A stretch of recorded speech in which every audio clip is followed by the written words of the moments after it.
আজকে আমি যাব একটু বাজারে, তাই বাবা আমাকে টাকা হাতে ধরে দিয়ে বললো কি চল বাজারে যা। এইদিকে আমার সাইকেলটাও হারিয়ে গেছে, কারণ আমার একটা ভাগ্নে সাইকেল নিয়ে পালিয়েছে। তাই এদিকে হাঁটতে হাঁটতে সেদিকে অনেক সুন্দর ভিউসও ছিল। তারপরে এদিকে এসে দেখি দাদার বাড়িতেও একটা কাজ চলছিল। তারপরে এদিকে ছোটো মোটো সাবস্ক্রাইবারদের সঙ্গেও দেখা হয়ে গেল। তারপরে এদিকে আবার তো আরও অনেক সুন্দর ভিউ ছিল। এত কড়া রোদে খুঁজতে খুঁজতে পুরো হাঁপিয়ে গিয়েছি আমি। এইদিকে আর একটা সাবস্ক্রাইবের সঙ্গেও দেখা হয়ে গেলো। এদিকে তো ভাগনা সাইকেল নিয়ে ফটাফট চলে আসলো অনেক দূরে। তারপরে এদিকে আমি বাজারের দিকে রওনা দিলাম।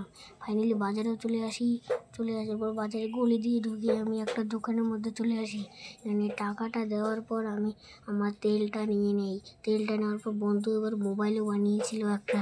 তারপরে দোকান থেকে আমি বেরিয়ে আসি বাজারের থেকে বাড়ির দিকে। তারপর একটা সাবস্ক্রাইবের সঙ্গেও দেখা হয়ে গেল।